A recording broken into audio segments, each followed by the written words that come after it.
Olá, sejam muito bem-vindos ao Mestre Pudo Podcast. Como sempre, nós trazemos profissionais, pessoas que são importantes e passam na vida da gente, marcando de alguma forma a nossa vida, né? De forma positiva, obviamente, e que vem consolidando o nosso crescimento pessoal. Então, no meu relacionamento com algumas pessoas, com várias pessoas, a gente vai crescendo pessoalmente. E aqui no podcast a gente quer exatamente trazer essas pessoas para que possam melhorar a minha vida, e eu desejo que melhorem a vida de vocês também. Para isso, e para falar de um assunto que é muito pertinente, né, que é sobre manguito rotador, é dor do ombro, tá? Os vários tipos de dor, a gente vai ver tudo isso e tal. Eu não sou especialista, eu sou especialista porque eu operei os dois. Então eu tenho aqui, vou também colocar a minha experiência vivida das cirurgias que eu fiz nos dois ombros e a recuperação que eu fiz, e a gente vai poder participar disso.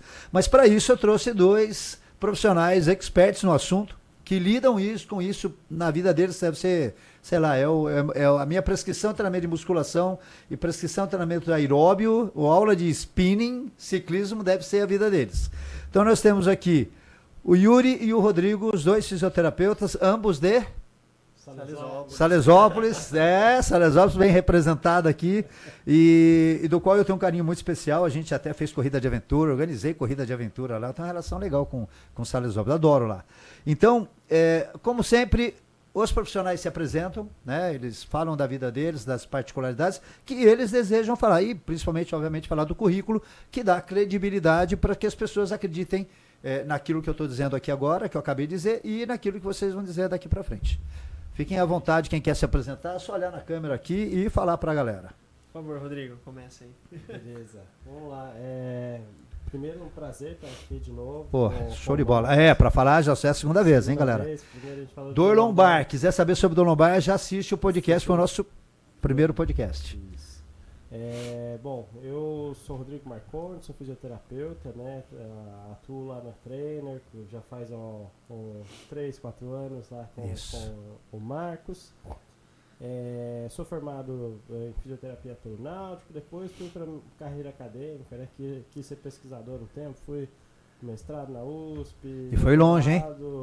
Fui para o Instituto Karolinska na Suécia, voltei atendendo e a vida fez eu e o Marcos cruzar os caminhos e graças a Deus tá indo tudo bem. Agora, paizão do Ravi e com novos projetos aí em Salesópolis.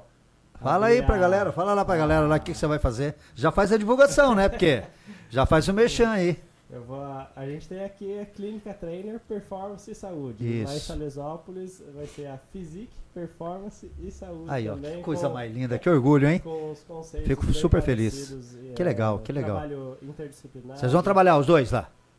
Já tá convidado. Tá convidado? Irmão, é isso aí. Que ótimo. Mas é isso. E desde que me formei, fui para essa área de fisioterapia ortopédica, esportiva e estamos aí. Legal. Galera, show de bola. O Rodrigo tá com a gente aqui. O Rodrigo é o fisioterapeuta. Cara, pra falar a verdade, assim, a gente teve alguns fisioterapeutas que trabalhavam com avaliação na academia, algumas coisas assim, na Trainer. Mas foi o fisioterapeuta que falou, cara, eu vou abraçar esse projeto com vocês e pretendo ficar aqui na academia, a gente investir aqui.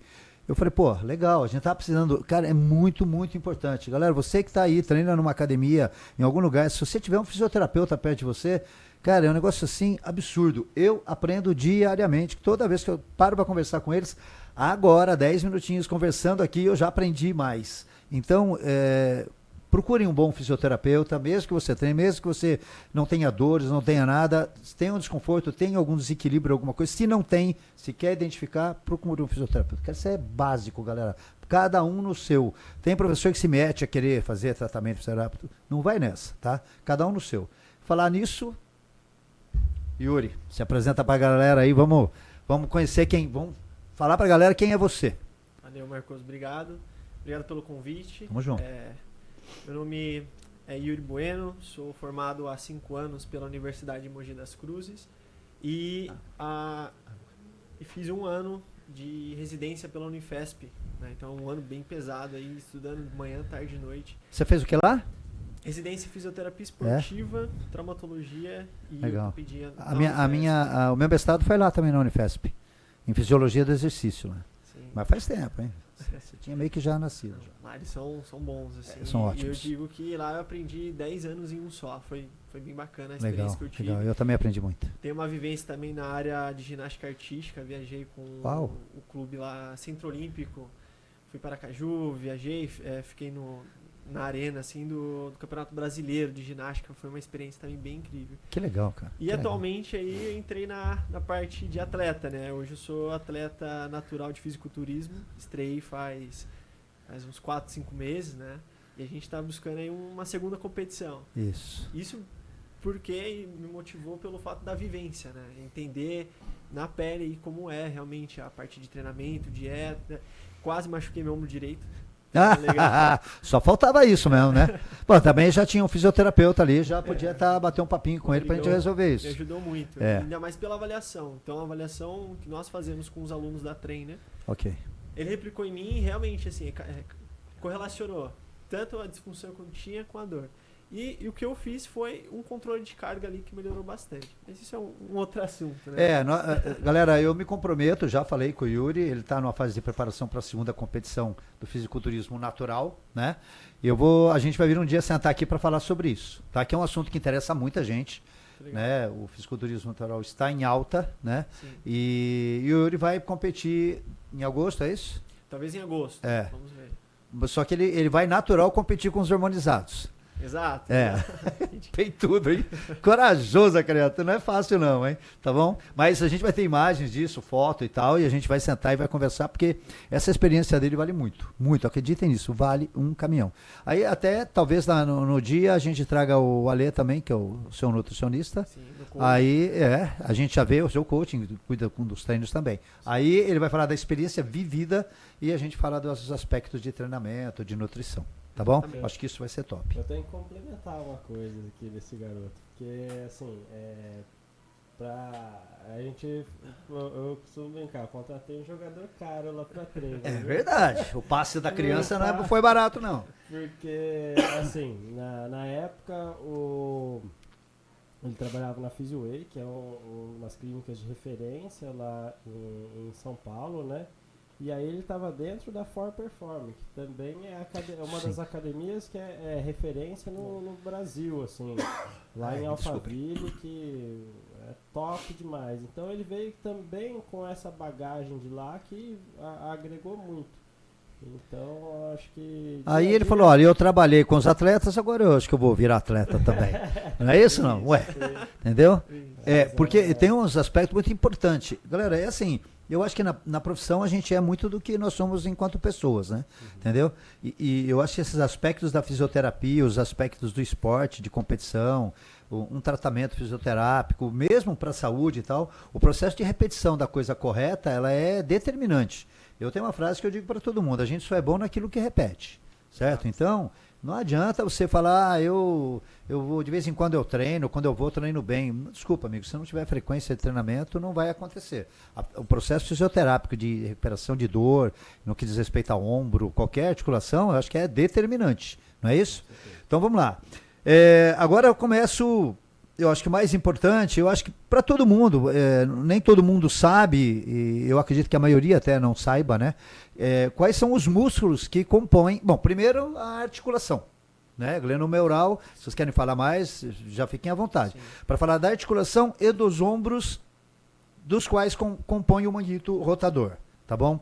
Fala para a galera, explica para eles, assim, e a gente vai colocar depois algumas figuras, galera, na apresentação para vocês poderem entender melhor, tá? Porque a galera fala em manguito rotador, aí eu já vou pegar um pezinho, a gente vai perguntar, eu tenho peguei perguntas na academia para fazer para eles, tá bom? Com os nossos clientes lá.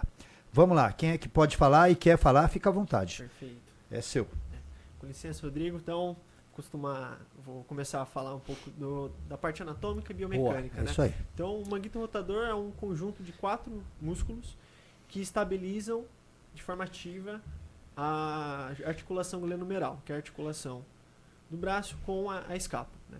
E esses músculos são da parte posterior, começa com o supraespinal, infraespinal, redondo menor e na parte da frente da escápula, o subescapular. Esses 4 músculos, eles estabilizam de forma dinâmica. Por quê? Porque de forma estática temos os ligamentos, cápsula articular, tecidos que não têm a contração, né? Que de forma passiva estabilizam. Mas o músculo, por ter uma alta demanda de amplitude de movimento, que a gente chama até uma articulação bola-soquete, né? A cabeça soquete, do húmero é enorme comparado à fossa glenoidal da escápula, ela precisa de mais estabilizadores. E por isso que o manguito rotador é muito importante. Você falou uma coisa interessante, você falou que estão 3 músculos da parte posterior. Exato. E um da parte anterior. 3 contra 1 não é uma certa covardia em termos de equilíbrio? Como é que funciona? Em termos então, de volume muscular, obviamente eles não são semelhantes, né? Você tem 3 lá atrás, da parte posterior, olhando a escápula, e você tem um na frente. Esse da frente é subescapular. Ele é bem maior que os outros para ter um equilíbrio entre a rotação interna e a rotação externa? Ele é bem maior. Ele ocupa uma grande parte da parte anterior da escápula, e o seu tendão também ele se insere, tem mais inserção, né, maior espaço, uma área de inserção comparado aos outros tendões, né? Mas junto, os 4, eles geram uma compressão negativa, que a gente fala. Tá, né? eles trazem a cabeça do húmero para próxima da... Exato, da fossa glenoide, né, que é da escápula. Exato. Tá. Ele vem, aproxima, porque o negócio é perfeito, né? Sim, ele pega e mantém o húmero, né, bem coaptado ali na... Coaptado é a palavra perfeita, né? Para as pessoas poderem entender. Então, e se isso está correto, teoricamente está tudo bem, ninguém vai ter dor no músculo ou dor no ligamento, ou nos tendões que estão mantendo essa articulação ali, é isso? Exatamente. Tá. E em termos de função, que eles fazem? Eles só faz rotação interna, rotação externa? Se eu rodar com o braço estendido ou com ele inflexionado, como é que... Explica pra galera, pra gente entender. Porque todo mundo vai fazer exercício, pensa em borrachinha, pensa em elástico, pensa em pezinho e tal, não sei o que a gente vai falar mais à frente, se liga aí. Como é que isso funciona? Em que posição, como você falou, relaxado não, mas sob tensão sim. Exato. Esses músculos de forma primária são responsáveis pelas rotações do ombro, né? Rotação externa e rotação interna.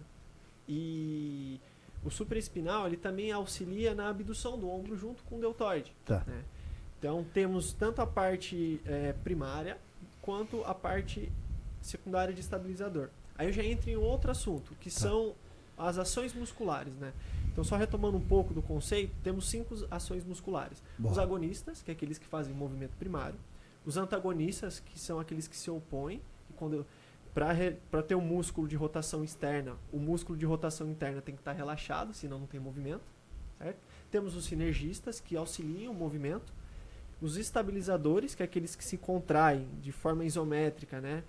Eles ficam numa posição constante para que o movimento seja estável.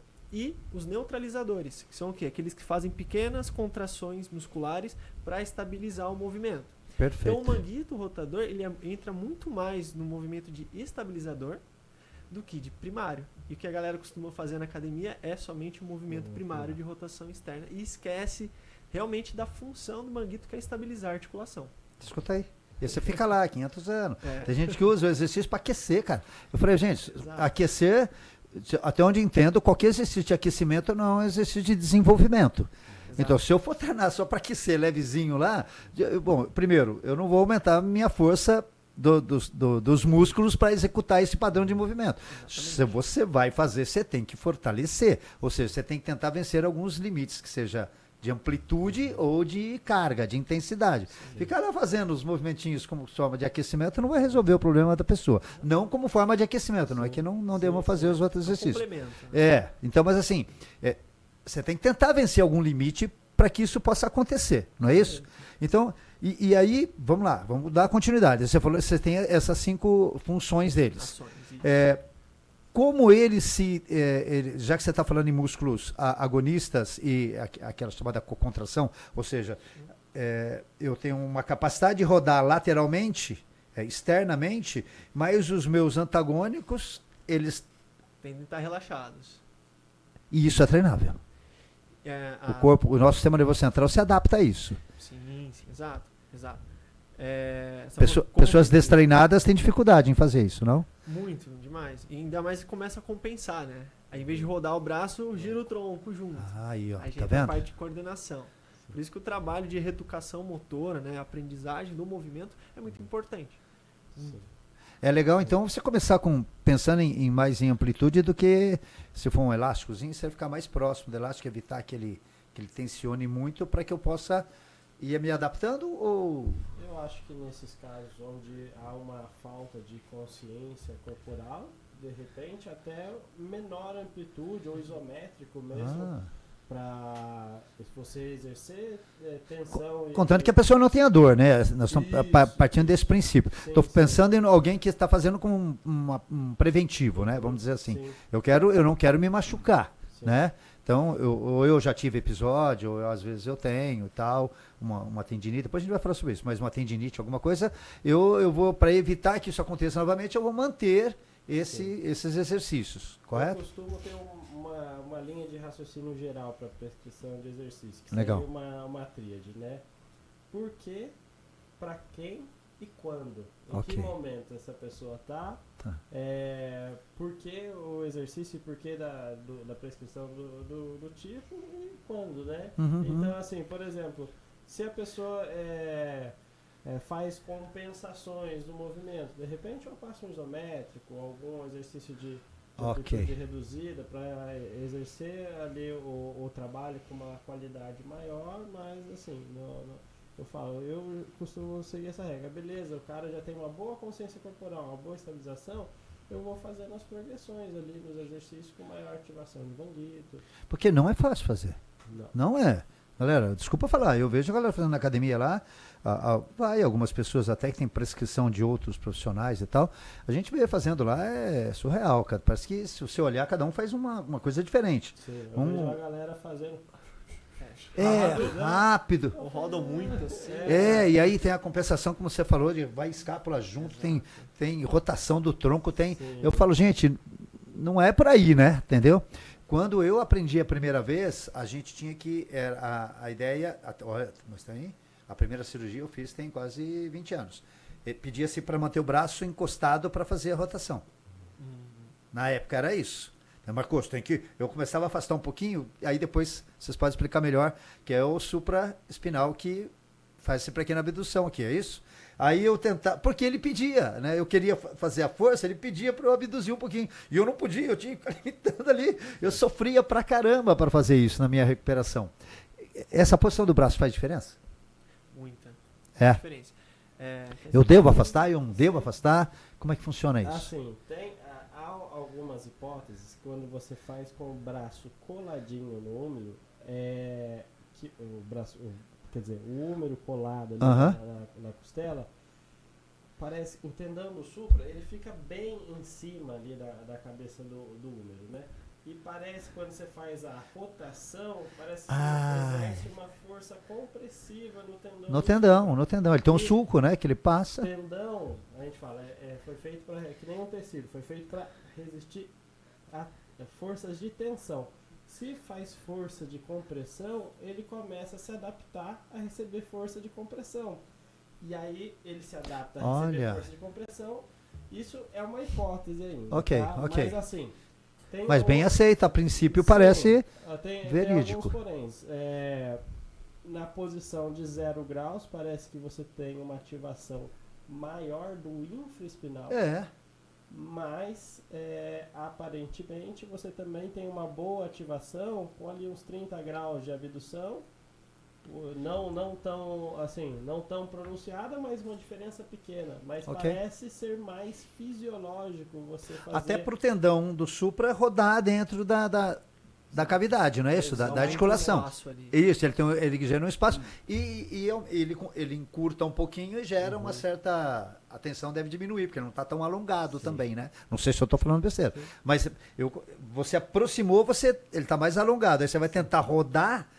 Ele deve sofrer pra caramba. E se a lesão for nele, aí danou de vez, né? Então deveria realmente. Mas eu preciso pôr algo no braço ou eu posso simplesmente abduzir e tentar rodar? Tem alguns trabalhos mostrando se você coloca uma toalhinha, uma bolinha que fica esses 30 graus de abdução, você tem uma ativação ainda maior, porque você queira ou não, você acaba fazendo uma força de adução ali do Você quer ir lá para fora, como lá ele não vai, você aperta. entendo, compensatório. Movimento você, compensatório. Mas aí, que assim, legal. você consegue, por meio disso, fazer uma co-contração maior e ter uma ativação maior de manguete também. Então, é interessante. É mais fisiológico, óbvio, assim.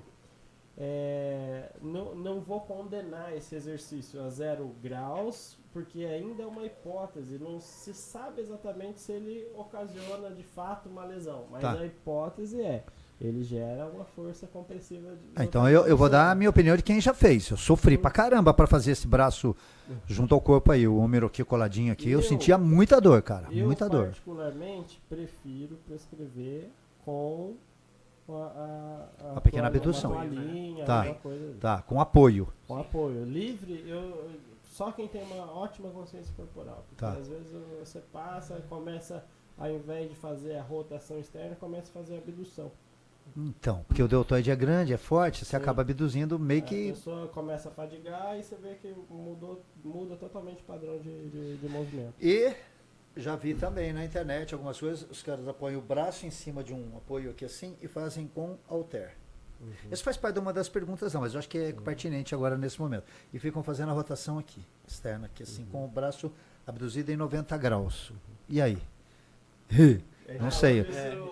É mesmo? Deus é pai, ainda bem, porque eu vou perguntar, vou jogar os caras numa roubada. É bom, não é? Em que momento? Deve ser no final de uma recuperação ou já? Porque eu não sei imaginar. Você passar um pós-cirúrgico, estou falando pós-cirúrgico, sair da cirurgia ali de um mês quase com a tipóia ali. Aí você vai lá, abduz o braço e fica com um halter rodando. E aí? O que a gente faz? Eu fico até... Só antes nesses casos, fez cirurgia, só vai dar estímulo pros rotadores externos do ombro ali, de força depois de 2 meses da cirurgia. Uau. Então nesse processo. Mas quem não fez cirurgia, acho que a gente... E quem está fazendo então, pensando em recuperação, né? Recuperação ou prevenção, a gente conversou isso, o Yuri tem um ponto. Só quero chamar a atenção de uma coisa importante. A academia, galera, é um local de moda. Desculpa, a academia é um local de moda. É lá que tudo aparece, tudo dá certo ou dá errado. É lá que se comprova se o exercício é eficiente ou não.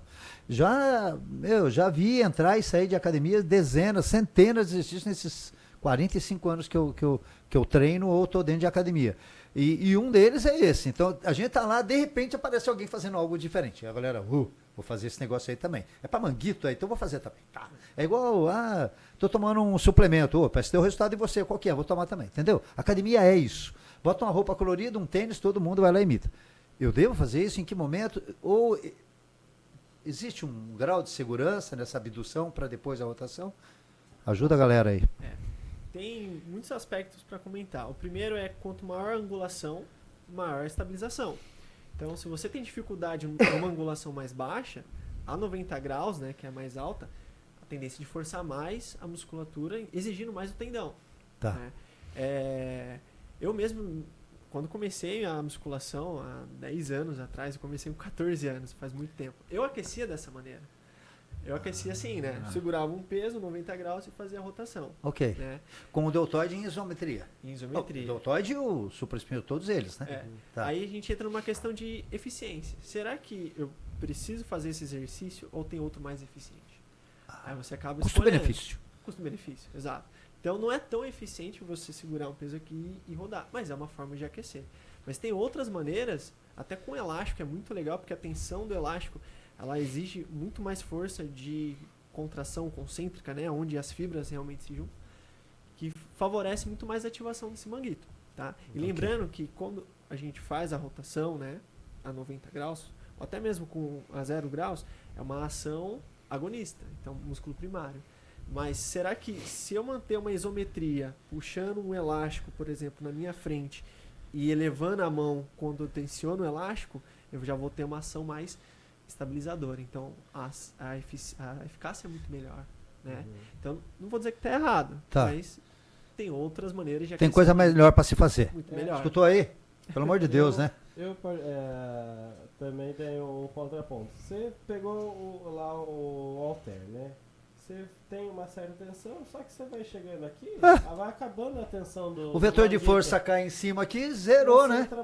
Entendeu, galera? Eu vou ficar de lado para vocês. Vou estar mostrando aqui. A hora que ele fizer isso aqui, a ação de gravidade está para baixo.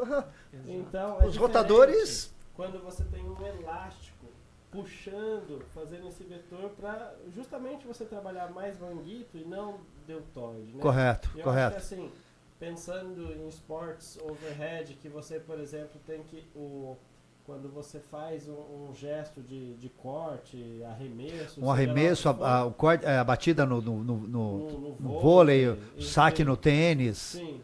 Quando você faz isso, quem tem que desacelerar basicamente essa rotação interna são os rotadores externos no ombro. Então, eu vejo assim, no âmbito mais fisiológico, se o cara faz isso, beleza, treina lá o seu rotador externo para desacelerar. Então, o elástico está te puxando para frente e beleza, você pode puxar, o elástico está puxando para frente, você treina essa fase excêntrica ali do movimento. Do manguito, que eu acho que é muito mais efetivo que você fazer com um dumbbell, por exemplo, que aqui vai ter um vetor de força ali. Onde teoricamente eu estou com o meu peitoral mais alongado, que no esporte basicamente a gente chama de círculo, alongamento e encurtamento. Eu jogo meu braço lá para trás, alongo o peitoral e aproveito essa energia elástica para bater na bola. Um dia a gente pode falar sobre isso, mas o que eu quero dizer assim, para quem joga, por exemplo, aí, agora eu vou falar do esporte que deve estar, o fisioterapeuta deve adorar, que é o beach tênis. Sim. Só que o beach tênis eu acho que a epicondilite ganha, né? Mas vamos pensar se no tênis, tal, na natação, a gente estimula muito mais o rotador medial do que o rotador externo, né? O rotador medial do que o rotador lateral. Então, fazer esse como uma prevenção seria interessante, para você manter equilíbrio da articulação, não é isso? Do que você fazer com o pezinho onde aqui ele está pouco rodado, a hora que eu chego aqui eu vou perdendo a tensão. Como vocês falaram, eu pego um elástico, a tensão vai aumentando, para eu equilibrar a minha articulação parece muito mais significativo. Então, galera, você vai fazer na tua academia, na tua casa aí, pelo amor de Deus. Então já segue esse raciocínio e essa orientação dos nossos fisioterapeutas. Pensando assim, então, vamos lá. Devo partir de pelo menos 30 e no máximo aqui 90 graus. Nem pensar em... Eu acho que pode. Dependendo de quem, sim. Porque assim, eu não diria sei lá... Me quebra a perna toda vez que eu falo que tem uma limitação e eles falam pra mim que não tem. Depende. Toda vez a mesma coisa. Isso é uma coisa que eu tô aprendendo com eles, é isso. Eu falo, não, daqui não pode mais. Não, dependendo, eu continuo. Agora você já me quebrou já mesmo. Que eu costumo falar, vamos pensar no gesto esportivo. Se o cara faz um gesto, por exemplo, aqui, mais de 60 e tantos graus de abdução, 140, por aí, não tem como a gente só trabalhar demanda limitar de rotador externo e manguito para ele. A gente, por exemplo, um ótimo exercício que ativa manguito pra caramba é o Y. O cara lá pode estar deitado na bola ou num banco, tá. Que é assim, ao meu ver até legal fisiológico, porque você vai fazer a fase excêntrica dele, vai simular muitas vezes o padrão de movimento, o ângulo. Então assim, não vejo, tem até uns exercícios de manguito que o cara pega, puxa o elástico, faz assim, aí já faz a abdução. Ok. Então, que assim, é exercícios compostos, digamos assim. Eu falo que tem uma regra, assim. Eu acho que o que a gente tem que ver é pra quem. Tá. De repente é um atleta overhead, beleza, eu faço... Nossa senhora, imagina isso. Imagina no CrossFit, né? O cara no powerlift. Sim, nossa. Cara, o negócio vem aqui, né, irmão? O negócio... Então, galera, assim, é surreal. A mão... Caraca, ela vai pra trás, né, meu, do plano do corpo, pra manter o centro de gravidade, né? O que eu costumo falar, capacidade e demanda. Então, assim, se a demanda do esporte é alta, você tem que colocar e expor a demandas, de repente, ou na parte de prevenção, ou no tratamento de fisioterapia, para você dar alta, compatível com a demanda do esporte. Senão, você pega, vamos supor que você está colocando o ombro do cara numa demanda muito baixa. Muito baixa. Aí a capacidade dele acostuma com essa demanda. A hora que ele vai para o esporte, a demanda do esporte é muito maior. muito mais alta que a capacidade dele. Correto. A gente tem que fazendo essa construção para ele chegar, por exemplo... E isso a gente educa bastante os alunos, né? Capacidade e demanda. Né? Então a pessoa, por exemplo, tá meses aquecendo ou treinando com a mesma carga e até ruim para o corpo, porque ele tende a evoluir, tende a regredir e não tem estímulo de progressão. Você fez aquele estímulo, né? É isso que o seu manguito tem de capacidade. Então se você toda a vida faz aquele estímulo que é, assim, tem uma ativação lá de infraespinal, boa, tudo, mas aqui, ó, morre ali. Parou, estabilizou. Você não vai ter nenhum ganho a mais. Você vai ficar capacidade. O organismo busca uma estabilização. À medida em que ele estabilizou, o estímulo parou de ser maior, né? A demanda diminuiu, causada pelos exercícios que eu estou executando. Sim. A tendência é que ele se adapte e se torne mais fraco. Sim. Por quê? Porque a intensidade está muito baixa. Que é a progressão de cargas que a gente fala dentro da musculação quando pensa em hipertrofia também. Isso funciona também, obviamente, para quando a gente pensa em movimento. Mas por isso que eu estou dizendo, a galera, você vai falar assim, fortalece o manguito. Roda interna, roda externa. É o dumbbell, é o pezinho e tal, não sei o quê. É o no cross, né? Põe o cabo no cross ali. No cross, isso, exatamente, a borrachinha. Então, já vamos lá. Partindo desse princípio, eu uso qual? Né? Eu uso um halter, ou aí vocês podem falar biomecanicamente disso. O halter, a borracha, ou rubber band, ou eu vou na polia, ponho a polia em 90 graus, seguro aqui e faço com o cross, por exemplo. Ao invés de prender a borracha, eu pego mesmo e fico fazendo com o tijolinho aqui, fazendo o exercício. Tem melhor, não tem melhor? Qual é mais eficiente, não é? Como é que funciona isso? Pensando na borracha, quanto mais eu alongo a borracha, maior a tensão. Se eu estou na polia, nem tanto, né? Então, a carga que eu tenho aqui, eu vou ter aqui o que vai alterar é o comprimento do meu músculo, correto? O que vocês podem dizer para a galera? Fala assim, ó, você está viciado em fazer a borrachinha, seria legal eu mudar para lá?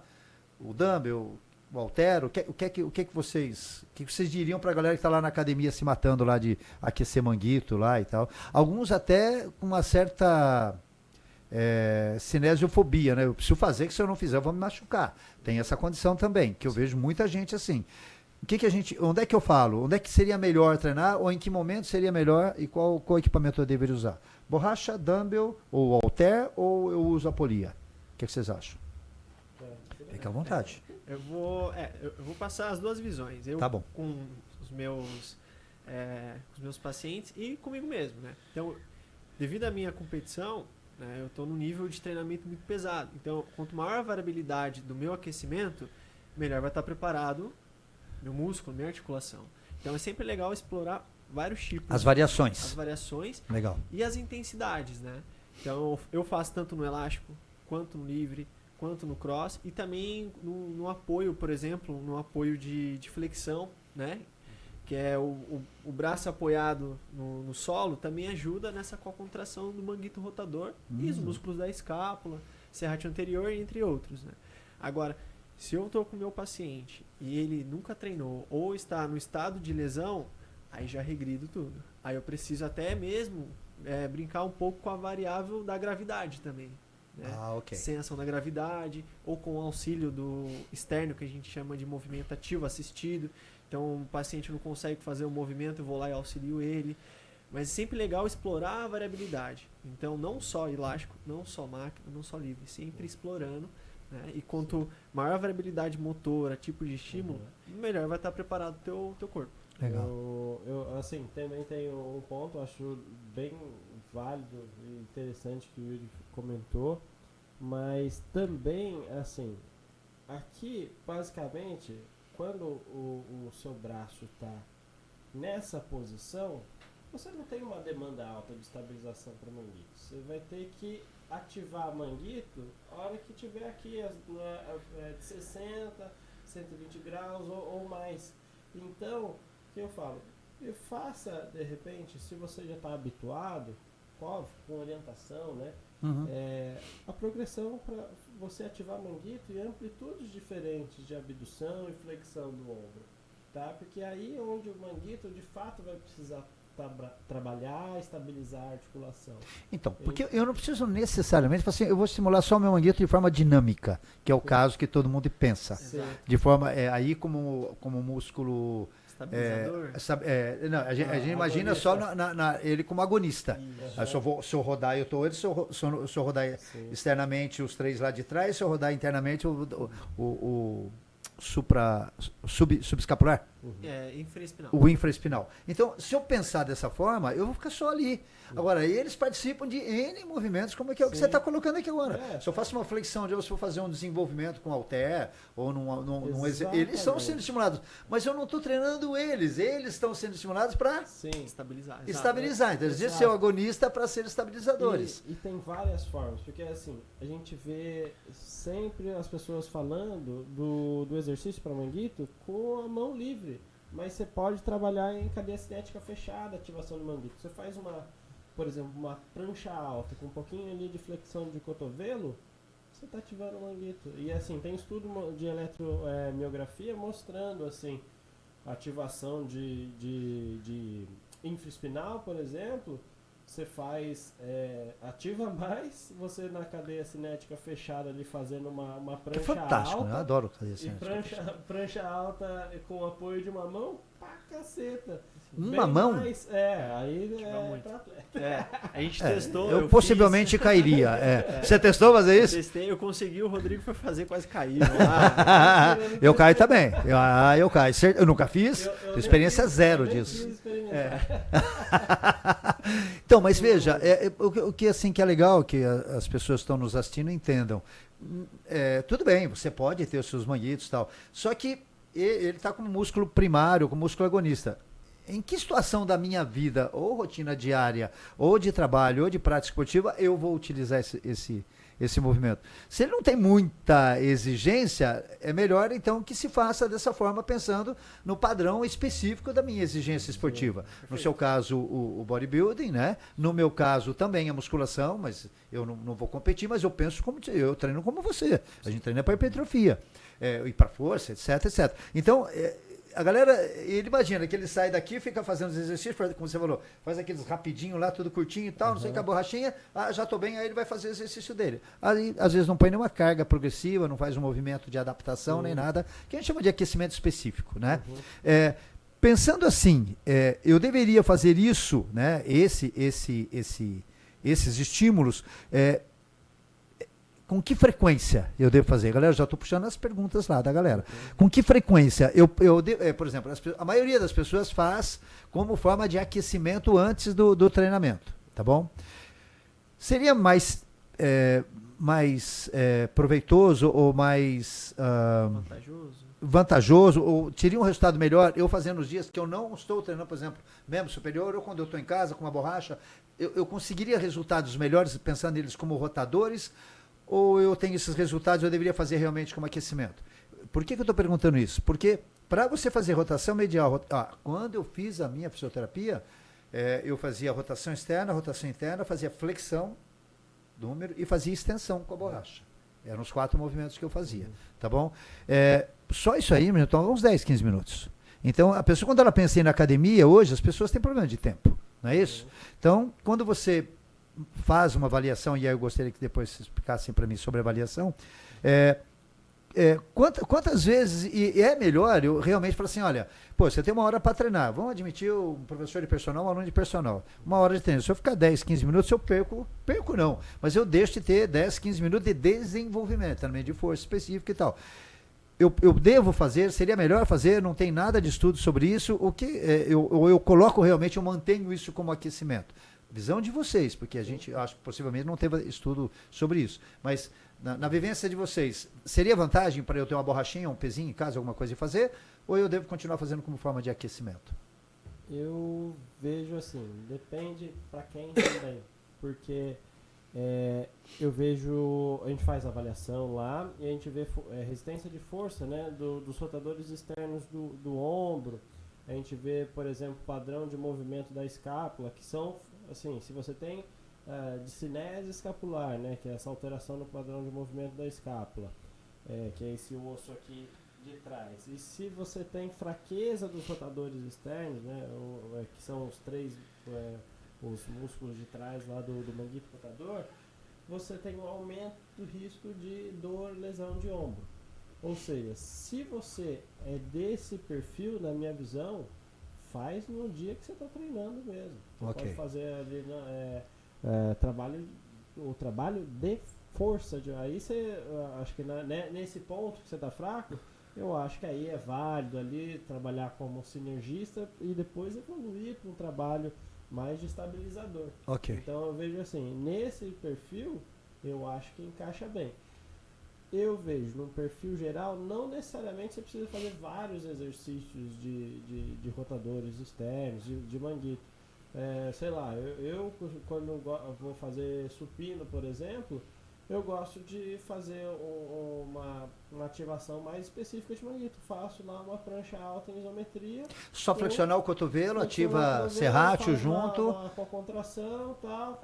Faço alguns exercícios pego o mini band, coloco no punho aqui. Que aí eu vou fazer desenvolvimento também, né? No mesmo dia. Pego, coloco o mini band aqui nos punhos, afastou. Subo aqui. Uma rotação externa em isometria e uma flexão dinâmica. Isso. Aí, ó. Então, esse é um trabalho... Uma vez você passou isso aí, eu fiz esse exercício só por Deus. Cara, eu fadiguei assim muito rápido, cara. Muito rápido. Muito rápido. Isso toma o quê? 3 minutos. Entendeu? Exato. Então, mas você fala, 3 minutos eu faço um exercício. Se eu fizer 3, 4 exercícios, já me vão 10 minutos. Aí, eu tô pensando assim, entendeu? Porque todo mundo reclama que não tem tempo para treinar. Entendeu? Então a gente fala assim, é possível. Então eu poderia ter essa band que você compra, não é tão caro, você faz, e você pode fazer isso na tua casa, não é isso? Poderia fazer. Pode. Galera, deixa eu só explicar uma coisa para vocês. Eles fazem as avaliações funcionais na academia e determinam, e vocês recebem um plano de treinamento. Tá bom? E esse treinamento, muitas vezes, ele vem em forma de vídeo que vocês têm na casa de vocês, se vocês quiserem, vocês fazem na academia. Tá bom? Então, e aí, o que o Rodrigo está colocando, assim, eu faria antes. Não é isso? Entendo o tempo, prioridade em fazer. Não tem tempo, chega lá, faz o aquecimento específico, treina, e quando você estiver na tua casa, se você tiver o bandizinho, você pode fazer na tua casa, quanto? 2, 3 vezes por semana? É o suficiente? No mínimo 2, né? 2 vezes? 3? 3 também pode. Dá uma demanda. Do intervalo de um dia, né? Eu acho que depende muito da fase que o cara tá. Por exemplo, se o cara tá numa fase que a gente fala de estímulo mais isométrico. Não consigo mexer muito que tenho dor.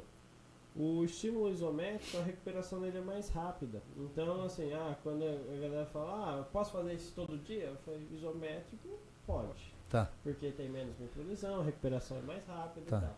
Aí quando começa ali no concêntrico, excêntrico, que você tem mais microlesões, você tem exige um tempo de recuperação. Processo inflamatório maior.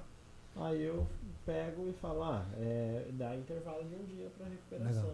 Então, e você fazer junto com o teu treino, o treino como também é um estímulo, ele como estabilizador, como sinérgico, ele é interessante, né? Porque você preparou, já deu uma ativação nele, e aí bora fazer os exercícios que está dentro do meu programa de treinamento. Perfeito. A pergunta dele, outras perguntas é assim, eu tenho um pouco de dor, um desconforto. Eu devo continuar treinando?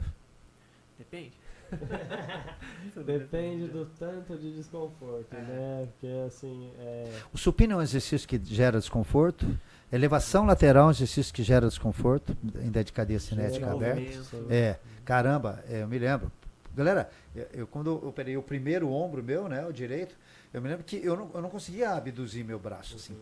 Eles me deram um cabo de vassoura e falaram, até para evitar, tipo, aderência, né, que eles chamam, pega o cabo de vassoura, a tua mão esquerda, ela levanta o teu direito sem, faz o movimento como se alguém estivesse pegando o seu braço e levando sem, tipo, nenhum tipo de contração.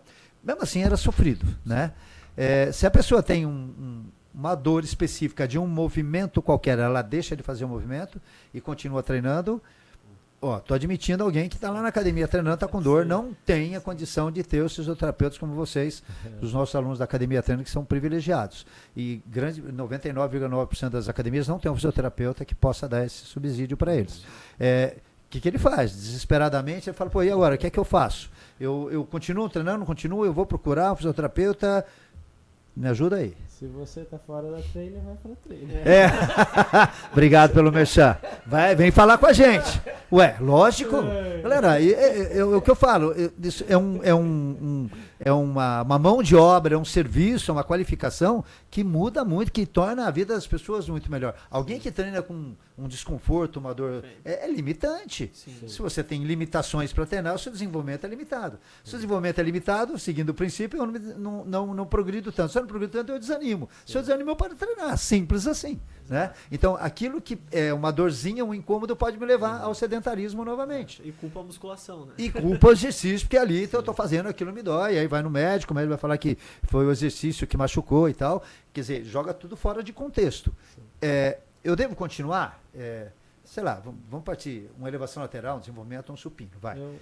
Eu acho que depende muito assim, do que você tem, porque a dor do ombro é extremamente variável e o tratamento também é extremamente variável. Tem gente que tem dor e tal, tem uma baita de cinese escapular, a gente dá um enfoque para o fortalecimento dos músculos mais da escápula.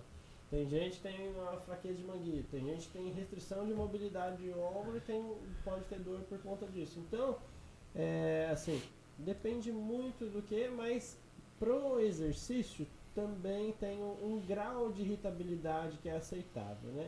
Se a gente pegar uma escala de 0 a 10, por exemplo, estou fazendo um supino, essa dor tá... assim, a literatura, antes de falar, né? A literatura é variável quanto a isso, mas fala que de até 3 ou alguns até 5 de dor, de 0 a 10, 30, 40%, dor, digamos assim. Aí, assim, essa dor de 3 a 5 é aceitável. Eu, particularmente, costumo trabalhar com limiar 3. Dor até nota 3, aceitável. Então, estou fazendo supino, dor nota 3, aceitável. Enfim, e vários desenvolvimentos, beleza, continua, tá maior que isso na minha visão, não treina. Não treina, treina assim, o que você conseguir fazer que tá dentro desse padrão de dor menor que 3 ou sem dor, perfeito. Mantém, tá.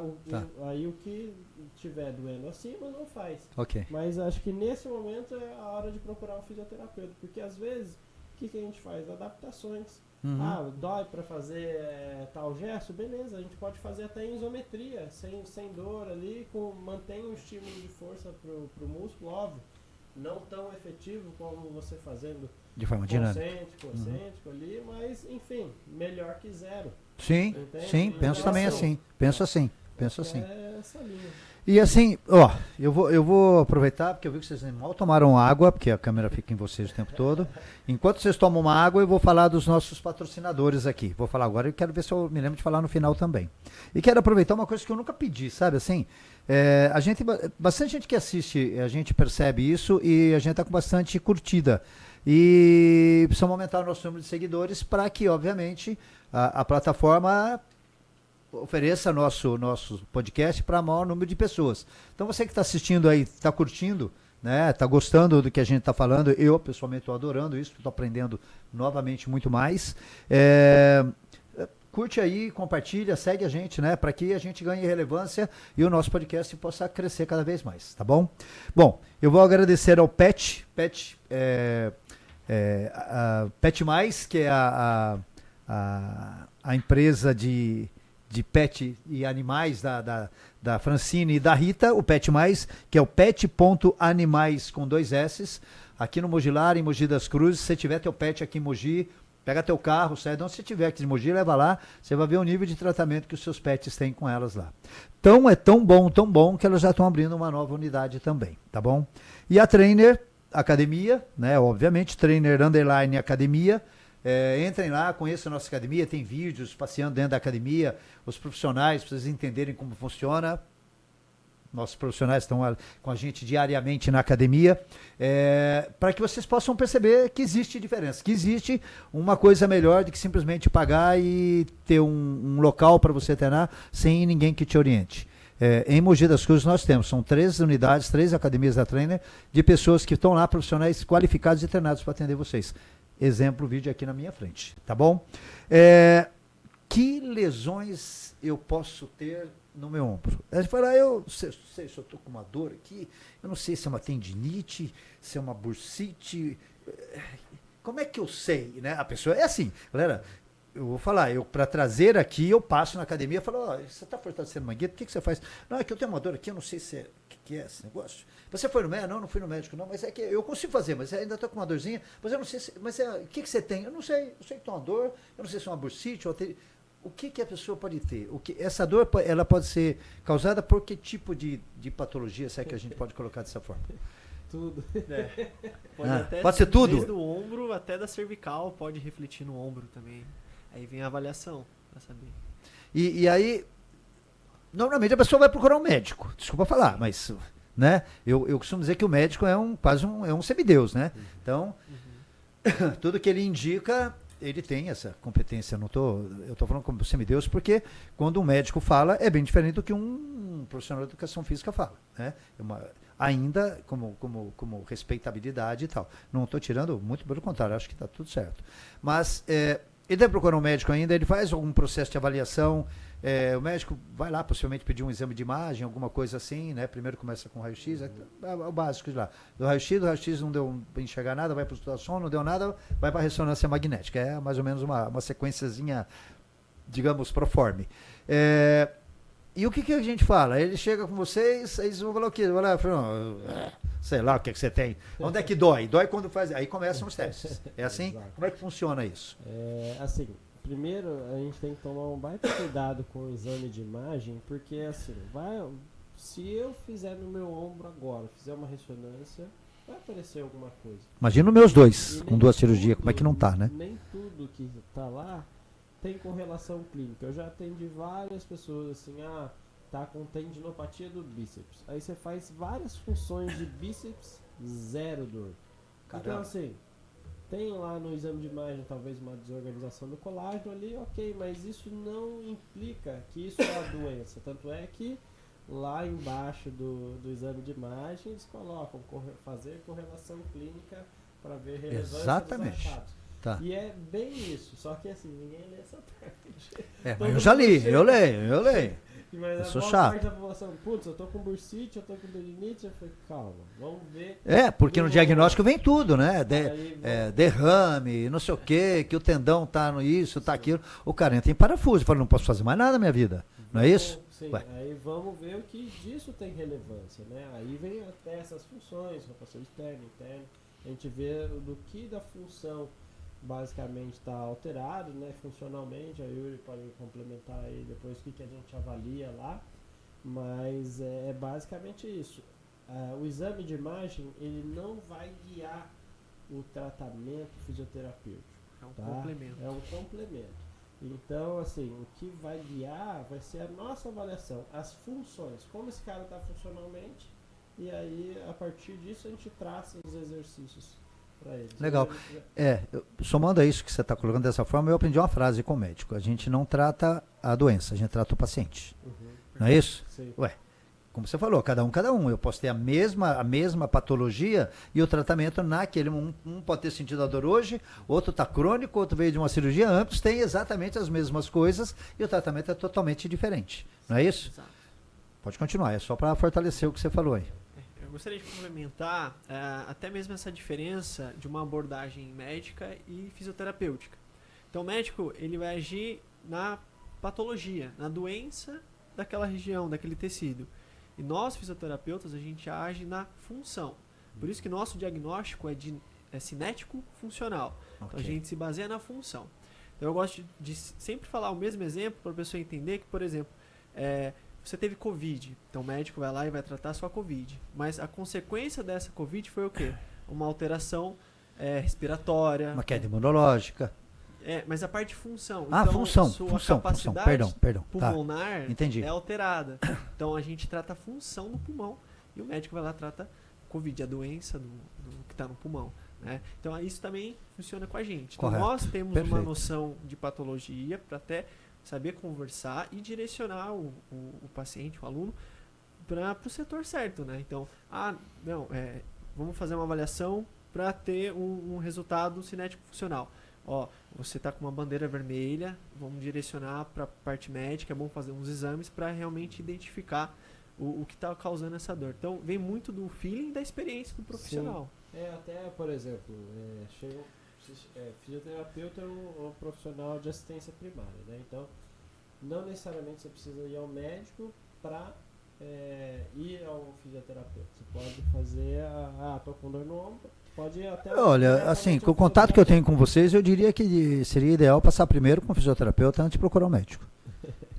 Não, é sério, é sério. Por quê? Porque é o que vocês acabaram de falar, vocês estão agora aqui colocando pra gente. Vocês medem o movimento, a dor em movimento, o padrão e outra. É profissional, é por uso, né? A gente fala, é um DORT, aí eu trabalho, sei lá, não sei, um trabalho que eu use muito os meus membros superiores, né? Não sei, um repositor de supermercado, coisa para cima, para baixo e tal, não sei o quê.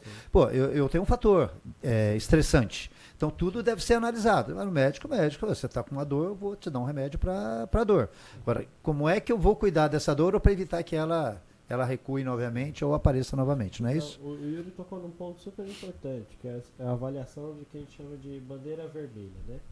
Então, assim, o fisioterapeuta, competente, ele tem que avaliar a possibilidade de doenças graves. Por exemplo, chegou um cara para mim, eu vou avaliar lá, o cara tá com o ombro luxado. Falei, meu amigo, não é comigo.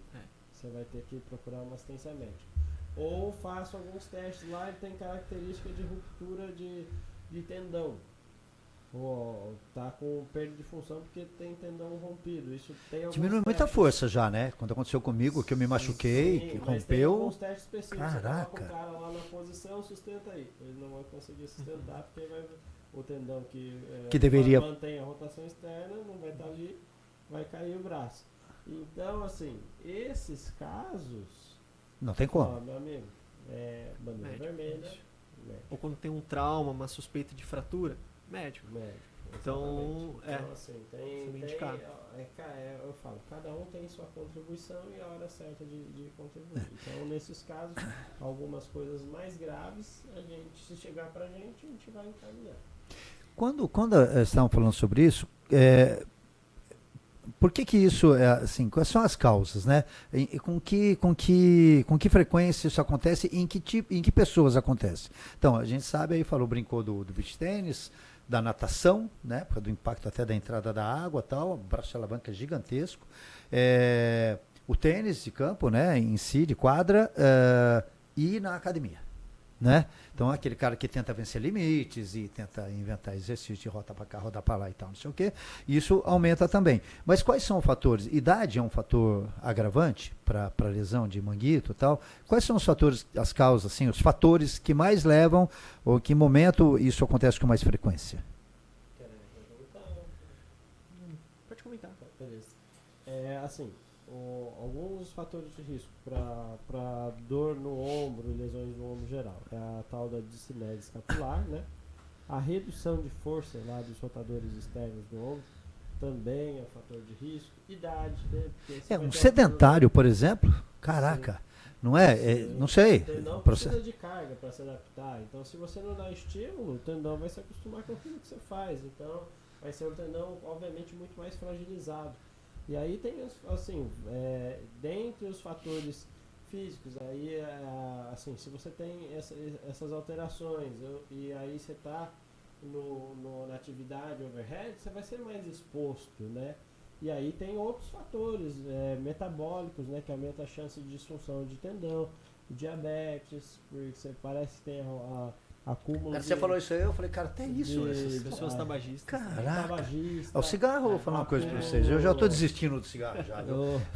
O que é ruim? O cigarro é ruim pra tudo e tá tudo certo. Você bota na lista isso. Você não é o primeiro, o segundo, o terceiro ou o 10º. Em alguma coisa esse lazarento entra, né? E dislipidemia cigarro, também. Cara. Dislipidemia também, colesterol elevado. Parece que tanto o diabetes quanto a dislipidemia, no diabetes, né, você tem alguns acúmulos de resíduo de açúcar no tendão, que pode desenvolver um quadro de tendinopatia, né, e também, aí foi estudado mais em modelo animal, né, mas um mostrou que o modelo animal lá que é obeso tem acúmulo de alguns lípidos no tendão também. Então, acúmulo de alguma gordurinha no tendão, que desenvolve um quadro de tendinopatia. E aí, quando vai levar isso para a vida clínica, observe-se, quem é hipertenso, quem tem dislipidemia, quem tem diabetes tem mais chance de desenvolver tendinopatias. Isso geral, mas aí o ombro não é diferente. Então, você está ficando velho, né? Vamos passar aí, vai. Mulher, tudo bem? Acima de pós-menopausa, já pum, processo degenerativo muito maior, né? Perda óssea, perda de massa muscular, enfim. Aí você tem a probabilidade de ter acúmulo visceral maior, então você vai ter um processo inflamatório maior. Aí você processo de idade, uma degeneração natural. Aí você está inativo e ainda fuma, pô, tá, sei lá, uns 4 palmos abaixo da terra, já tá, só falta deitar também, né? E a pessoa muitas vezes, porque também é sedentária, ela não exige dos manguitos, né? E ela passa a vida e fala, olha, eu nunca precisei fazer exercício. Aí só que ela está na casa dela, chega assim, ela vai pegar alguma coisa em cima do armário e fala, por favor, pega ali para mim, porque ela sequer consegue levantar o braço e pegar alguma coisa que seja no armário em cima. Porque é uma debilidade. Se ela for tentar, ela não sobe, como você falou, o overhead, ela não sobe, o braço não vai, por uma questão de força mesmo. Eu meço isso tem como avaliar. Nos testes que vocês fazem, esse teste ele tem, em determinada amplitude, tende a aumentar o desconforto. Que testes a gente poderia fazer que seria um teste mais de função para determinar, olha, você precisa fortalecer realmente esses grupos, esses músculos rotadores aí, os manguitos. Tem como medir isso? Como você falou, faço um teste, eu avalio isso, eu preciso pôr carga, vocês fazem com a mão. Como é que normalmente a gente faria um teste para avaliar isso? Eu fico imaginando, eu posso falar do meu processo de recuperação. Eu tenho muito mais força na rotação interna do que eu tenho na rotação externa. É o habitual. É o que é esperado fisiológico. Né? É o comportamento natural, né? Tem uma correlação. Tem uma razão de força de rotadores externos com interno. Que a gente avalia, já entra numa outra parte da avaliação, que é a avaliação de força. Com o aparelho que nós temos, que é um dinamômetro isométrico. Um aparelhinho que mensura a força. Tá. E tem uma razão. Então, fez a avaliação da força e viu que os rotadores externos estão mais fortes que o interno, aí você tem uma probabilidade de lesão por falta de coordenação entre os dois lados. Ah lá. Tem tudo isso também. E tem uma forma que a gente faz, uma mais simples, né? Tem 2 avaliações da dinamometria, óbvio, é o padrão ouro. Correto. Você vai ver lá o padrão de força, mas na avaliação funcional que a gente faz lá para quem quer praticar musculação, inclusive quem faz lá na Clínica Trainer, lá a TP1, já é incluso, né? Então assim, o cara faz a avaliação, a gente identifica para um teste de resistência de força, o cara vai fazendo lá deitado de lado, né? Com 2 quilos, e isso já tem padronizado quantas repetições a pessoa consegue fazer. Tá vendo, galera? Não consegue. Não é chutômetro, assim, né, meu? Não, aí já tem um parâmetro. Se faz abaixo do tanto de repetições, opa, tá, probabilidade, tem uma correlação com o teste de força, né, de cinético, tá? Legal. Então, assim, a gente já consegue identificar por um teste mais simples quem tá, digamos, em risco. Então, já vou adiantar aqui pra galera, tá? Se você é aqui de Mogi, o Suzano, região aqui por perto e tal, quer fazer uma avaliação funcional, vai na Trainer, liga, marca, eles põem os nossos fisioterapeutas aqui, Yuri e o Rodrigo em contato com vocês marcam, vem até aqui e faz uma avaliação. Quem está treinando, e aí se for personal, se é na academia, a gente tem uma academia, uma clínica de personal, você entrou lá, com certeza você já vai ser avaliado por um dos dois, tá bom? Mas se você for aluno convencional da academia, também basta você passar por uma avaliação, aí tem toda uma orientação para vocês fazerem.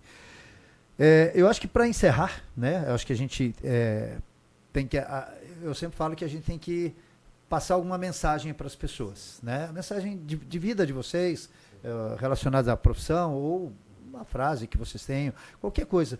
3 mensagens que eu gostaria que vocês passassem aqui para as pessoas, que esteja assim relacionada a isso ou não, falar da vida de vocês, da importância do que vocês acham que é determinante na vida de vocês. Está aqui.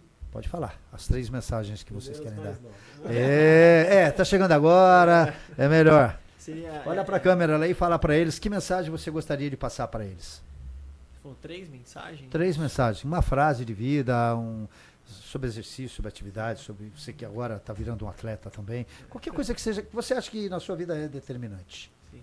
Eu gosto de uma frase de um fisioterapeuta chamado Gray Cook, que ele fala que primeiro movimente-se bem e depois movimente-se com frequência. E desse jeito o nosso corpo ele vai se movimentar de forma saudável, né? E agora como um atleta,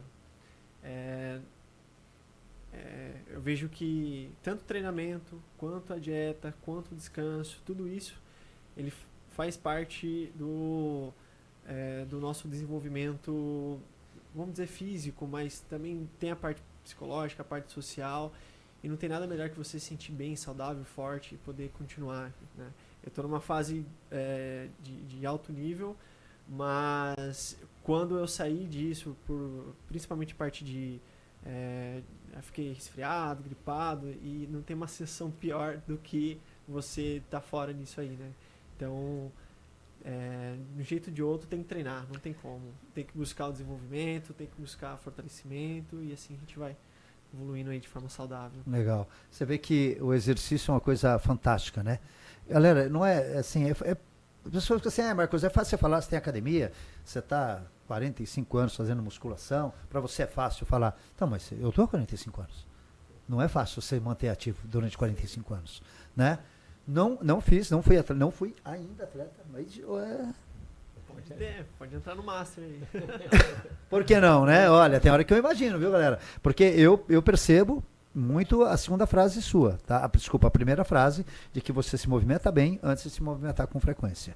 Tá? Então, o que eu quero dizer assim, qualidade de movimento, ela vem na frente da quantidade de movimento que você faz. Então, saber treinar é determinante. Então, para quem não sabe, eu operei os 2 ombros. Então, eu nem quis falar muito, porque eu sou uma exceção, a gente conversou aqui sobre o meu ombro esquerdo, foi uma exceção. Mas o meu ombro direito, eu sofri bastante no processo de recuperação. Então, eu tive que me ajustar de novo para voltar a treinar. Mas, como a gente conversou, para mim é mais fácil. Eu tenho uma consciência corporal muito melhor, né? Para pessoa que nunca fez exercício, a gente atende pessoas que nunca fizeram musculação. Não sabe o que é segurar uma barra, empurrar essa barra, ou puxar uma barra, erguer uma barra. As pessoas não têm noção disso. Então, tem que procurar profissionais qualificados para que primeiro você aprenda a treinar, para depois você treinar com frequência e com intensidade. Sim. Correto? Perfeito. Obrigado mesmo. Rodrigo já tinha 3, quer passar, porque agora já está indo para 6, né? Não, vamos lá. Beleza. Eu acho que assim, para quem tem dúvida ou receio por conta de um histórico de dor no ombro, faça uma avaliação fisioterapêutica. Porque assim, nessa avaliação funcional, qual a nossa ideia? Estimar, ver riscos. Se você eventualmente tem algum elo fraco ou um movimento de escápula que te expõe um maior risco de dor no ombro, ou de repente uma fraqueza de manguito, ou uma redução de mobilidade, uma diferença ali de rotações de um ombro para outro, são intervenções simples que vão reduzir esse risco. Exatamente, então, assim, simples. Esse é um aspecto. Simples para vocês, né? Para nós é complexo. Porque depois de tudo que vocês falaram, eu aprendi bastante, mas se eu tiver que fazer, eu vou precisar de ajuda. É assim que funciona. O que eu costumo dizer? O fisioterapeuta é que nem aquele cara lá que vai colocando parafuso no avião. Relativamente, por exemplo, os exercícios são simples, mas para saber o tipo de parafuso, onde qual é a pressão que vai colocar no parafuso, você tem que ter um grande embasamento. Então eu costumo fazer isso. Acho que outra dica que eu dou para a galera, não esqueça da regra capacidade e demanda. Porque grande parte dos erros e lesões que eu trato é a galera que, tava fazendo supino, tava bem, subiu a carga. Pum. Aí assim, você não pode subir abruptamente, seu corpo não se adapta a subidas tão... Não é na pancada, né? Então, assim, é na empurrada, tem que ser constante, não é batendo que vai, né? Exato. Você acomodou com a carga, aumenta de 10% a 20%. Não vai aumentar 30%, 40%, 50%, que você vai se expor a um maior risco de lesão. Eu acho que vai tranquilo. não deixa a vaidade dominar o racional. Porque se você não treinar de forma inteligente, você não vai alcançar seu objetivo, porque em algum momento você vai quebrar. Quem tem pressa come cru e quente. Exatamente. Não é assim que funciona? Que eu imagino assim também. E, mais uma vez, quero agradecer a Pet Mais, né, por patrocinar nosso podcast, pelo pet.animais com 2S. Entra lá, já falei para você tem um petzinho, que precisa ser bem tratado, você gosta, você ama teu animal, leva lá que você vai ver a diferença que acontece. A Trainer Underline Academia, nossa academia, nós estamos aqui também, o Pet Mais está no Mogilar, nós temos uma academia no Mogilar também, 2 academias no Aruã. Nos procurem os 2 profissionais maravilhosos que estão aqui. Não tenham medo de fazer exercício. Exercício é uma coisa fantástica, uma coisa que deve fazer parte da nossa vida. A rotina da vida diária nossa hoje é altamente sedentária, né? Por conveniências. Antes era porque se industrializou, aí começou a fazer menos movimento. Agora é porque eu resolvo minha vida está no meu celular. O computador, o meu celular é a minha vida. Eu consigo conversar com as pessoas, não preciso caminhar para ir na casa de uma pessoa, não preciso mais pedir, não preciso mais mandar uma carta, eu mando uma mensagem, eu não preciso mais virar a maçaneta para abrir o vidro do meu carro. Eu aperto um botão. E o duro que antes você apertava e tinha que segurar. Agora você aperta, nem segurar precisa mais. Ele só precisa. Coisa mais linda do mundo. Antes, se eu tinha um carro, eu tinha que fazer uma força desgraçada para estacionar. Agora eu pego a mão e faço assim. E viro. Então, galera, se de alguma forma o corpo humano não foi feito para o sedentarismo, ele não foi feito para inação, para falta de movimento. Ele foi feito para o movimento. E se você tem uma profissão, se você tem uma rotina de vida sua que é muito sedentária, você precisa fazer exercício. Mas primeiro você precisa aprender a fazer exercício. Então, primeiro você precisa procurar um local adequado. Eu sinto muito, né, de coração, assim, estou falando, não é porque eu sou dono de uma academia que a gente gosta de prestar serviço e cuida das pessoas, por isso vocês estão com a gente. Quantas academias têm profissionais da fisioterapia trabalhando junto para dar suporte aos professores e principalmente, obviamente, aos clientes? Mas é muito importante você aprender a fazer exercício, né? Eu acho que a frase que você falou é fantástica. Primeiro, aprenda a fazer. Agora, você entra numa academia onde você paga um valor mais barato, vai treinar, um profissional monta um treino para você, porque é assim que funciona. A culpa não é do profissional, ele é pago para aquilo. Ele monta um treininho para você básico, em pé ali, joga no aplicativo da academia, você vai lá treinar. E para treinar, se vira lá, regula a máquina, se você precisar disso, você me chama. Caramba, não é assim que funciona. Então, isso leva a um grau de desistência muito grande. As pessoas acham que academias, hoje, todas são essas academias ditas low cost, que tem um atendimento muito ruim, ou o mínimo necessário, ou pior, um profissional só para qualificar, para dar legalidade para a academia estar aberta. Não é assim, a Trainer não é assim que nós trabalhamos, não é assim que nós pensamos. A gente quer prestar serviço, nós somos chatos. Tem alunos na academia que não querem orientação, porque tem um outro profissional, não tem problema. Os que não têm, tem que estar na nossa mão. Nós estudamos, a gente pesquisa, a gente dá treinamento para os profissionais. Eles dão treinamento, eles estão junto com os professores, tirando dúvidas dos professores, tiram as minhas dúvidas. Estou aí, há muitos anos e estou aprendendo hoje, aprendi pra caramba aqui. Então, galera, procurem, né, dê valor ao seu dinheiro. Não vai achar que o seu dinheiro, pagando pouco, você vai conseguir, não vai. Infelizmente, o bom e o barato não existe. Agora, o bom e num preço justo, ele existe. Tá? Procurem excelentes profissionais como o Yuri, como o Rodrigo, nos procure na Trainer, procure o Pet Mais, e que vocês quiserem tratar bem os animais, os pets de vocês, tá bom? Muito, muito, muito obrigado a vocês dois, que foi assim, fantástico, meu. Nós precisamos ver mais vezes, porque a gente tem que ter bons profissionais para conversar. As pessoas precisam pegar um podcast de mais de 1 hora e botar lá, ficar fazendo só comidinha, ouvindo pessoas qualificadas com conteúdo. Eu acho que a nossa missão aqui dentro do podcast é isso. E eu acho que hoje a gente atingiu mais uma vez esse estágio aí. Tá bom? Valeu. Forte abraço a todos. Abraço, galera. Obrigadão. Até mais. Tchau, tchau. Até mais. Tchau.